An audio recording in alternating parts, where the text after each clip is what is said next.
सच बोलूं, तुम अपनी लाइफ को कंट्रोल ही नहीं कर पा रहे हो। तुम सोचते हो कि तुम लेजी हो, तुम सोचते हो कि तुम अनडिसिप्लिन्ड हो, पर प्रॉब्लम ये नहीं है। प्रॉब्लम ये है कि तुम्हारा सबकॉन्शियस माइंड तुमसे ज़्यादा स्मार्ट है। इसीलिए तुम ना चाह कर भी पढ़ाई अवॉइड करते हो, और चाह के भी फ़ोन रख नहीं पाते, और चाह कर भी अपनी लाइफ चेंज नहीं कर पाते। और सबसे डरावनी बात, तुम्हें लगता है कि ये चॉइस तुम्हारी है। इस वीडियो के एंड तक तुम्हें समझ आ जाएगा कि तुम्हारे लाइफ का रिमोट किसके हाथ में है और उसे वापस कैसे लाना है। जब हम ब्रेन की बात करते हैं ना, तो ज्यादातर लोग सिर्फ थिंकिंग पर ही लिमिट कर देते हैं, पर जो तुम सोच रहे हो वो तुम्हारे ब्रेन का सिर्फ ऊपर का हिस्सा है। असली गेम तो नीचे चल रहा होता है। तुम्हारा कॉन्शियस माइंड तो सिर्फ डिसाइड करता है कि हाँ तुझे ये करना चाहिए, लेकिन जो डिसाइड करता है कि मैं कर पाऊंगा या नहीं, मैं कंफर्टेबल हूँ या नहीं, मैं आगे बढ़ूं या रुकूं, वो होता है तुम्हारा सबकॉन्शियस माइंड। इसीलिए तुम लॉजिकली सब जानते हुए भी इमोशनली अटक जाते हो। तुमने कभी नोटिस किया है, तुम एग्जाम के लिए पढ़ना चाहते हो, सब समझ भी आता है कि पढ़ना जरूरी है, फिर भी हाथ फोन की तरफ चला जाता है। तुम किसी अपॉर्चुनिटी की तरफ देखते हो और तुम्हें समझ भी आता है कि ये चांस अच्छा है, लेकिन बॉडी में अजीब सी टेंशन आ जाती है। ये लेजीनेस नहीं है, ये स्टूपिडिटी भी नहीं है, ये प्रोटेक्शन है। तुम्हारा सबकॉन्शियस माइंड तुम्हें सक्सेसफुल बनाना नहीं चाहता, वो सिर्फ तुम्हें सेफ रखना चाहता है। उसके लिए कंफर्ट सबसे इम्पोर्टेंट है, और हर नई चीज उसके लिए डेंजर होती है। सबकॉन्शियस का एक रूल है, जो पहले हुआ वो फिर से हो सकता है। इसीलिए अगर तुम्हें बचपन में कभी शर्मिंदा किया गया, तो आज भी स्टेज पे बोलते वक्त तुम्हारा हार्ट फास्ट बीट करेगा। इसीलिए अगर तुम कभी फेल हुए और किसी ने तुमको जज किया, तो आज भी तुम कोई नई चीज स्टार्ट करने के पहले 100 बार सोचोगे। सबकॉन्शियस लॉजिक नहीं देखता, वो सिर्फ इमोशनल मेमोरी देखता है। उसके लिए पास्ट और प्रेजेंट अलग नहीं होता। इसीलिए कुछ लोग ऑलमोस्ट सक्सेसफुल हो जाते हैं, लेकिन लास्ट मोमेंट पे खुद ही सब बिगाड़ देते हैं। कभी केयरलेस हो जाते हैं, तो कभी अननेसेसरी फाइट कर लेते हैं, और कभी ओवर थिंकिंग करके रुक जाते हैं। ये खुद ही सब बिगाड़ देता है।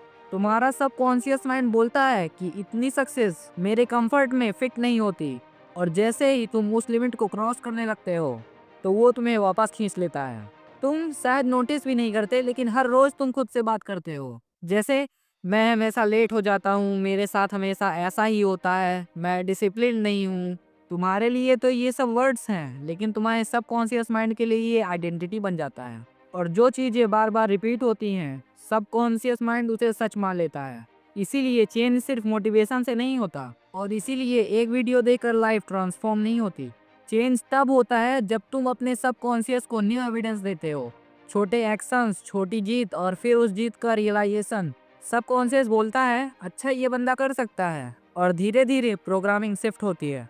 एक चीज जो बहुत कम लोग बताते हैं, लेकिन जो वायरल साइकोलॉजी वीडियोस में रिपीटली दिखती है, वो है सोने के पहले का टाइम। जब तुम थक चुके होते हो, जब तुम्हारा माइंड रिलैक्स होता है, तब जो थॉट आते हैं वो डायरेक्टली सबकॉन्शियस माइंड में जाते हैं। इसीलिए अगर तुम रात में गिल्टी, कंपैरिजन या माइंडलेस स्क्रॉलिंग के साथ सोते हो, तो अगले दिन भी वही रिपीट होता है। सच ये है, तुम्हारी लाइफ इसलिए स्टक लगती है क्योंकि तुम कॉन्शियसली जीने की कोशिश करते हो, लेकिन सबकॉन्शियसली वही पुराना पैटर्न चला रहे हो। और जैसे ही तुमने ये समझ लिया कि तुम्हारा दिमाग तुम्हारे साथ कैसे गेम खेल रहा है, वैसे ही चीजें अनफेयर लगनी बंद हो जाती हैं। तुम बेकार नहीं हो, तुम अनअवेयर हो, और अनअवेयरनेस ही पहला कंट्रोल है। और अगर तुम्हें कहीं ना कहीं लगता है कि ये तो मेरे साथ भी होता है, तो कमेंट में कंट्रोल लिखो, और इस वीडियो को उस इंसान के साथ शेयर करो जो हर रोज खुद से लड़ रहा है लेकिन समझ नहीं पा रहा।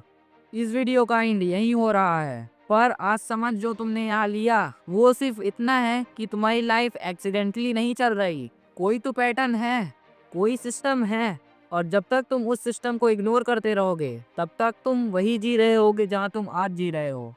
मैं हर वीडियो अपलोड नहीं करता, पर जब अपलोड करता हूँ तो कोई रैंडम रीज़न होता है। इस चैनल की अगली वीडियो सिर्फ एक टॉपिक नहीं होगी, वो एक टर्निंग पॉइंट होगी तुम्हारे लिए। अगर तुमको लगता है कि तुम रेडी हो अपनी लाइफ को समझने के लिए, सिर्फ सुनने के लिए नहीं, तो लाइक और सब्सक्राइब जरूर करना, और बाकी लोग हमेशा की तरह स्क्रॉल करते रहेंगे। तो चलो, मैं मिलता हूँ अपनी अगली वीडियो में एक लाइफ टर्निंग पॉइंट के साथ।